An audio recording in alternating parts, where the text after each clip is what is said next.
পবিত্র রমজান মাসে উমরাহ পালন করতে সৌদি গিয়েছেন দেশের ছবি অঙ্কনের জনপ্রিয় দুই মুখ তানহা তাসনিয়া ও নদী খন্দকার। দুজনেই তাদের স্বামীর সঙ্গে উমরাহ পালন করছেন। উমরাহ পালনের নানা মুহূর্তের ছবি সামাজিক যোগাযোগ মাধ্যমে দুই তারকা প্রতিনিয়তই শেয়ার করছেন।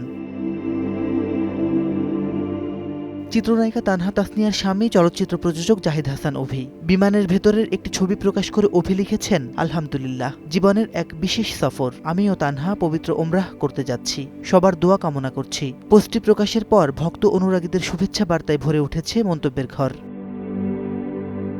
অন্যদিকে জনপ্রিয় সোশ্যাল মিডিয়া ইনফ্লুয়েন্সার নদী খন্দকার উমরাহ পালনের বেশ কিছু ছবি পোস্ট করেছেন। তিনি লিখেছেন, আলহামদুলিল্লাহ, আমি জিতেছি। স্ট্যাটাসটি লিখতে লিখতে আমার চোখে আনন্দের অশ্রু ঝরছে, কারণ আমার হৃদয় ভরে গেছে। আমি পেরেছি, আমি আল্লাহর ঘরে পৌঁছে গেছি। মাসিদ রনো, সময় সংবাদ, ঢাকা।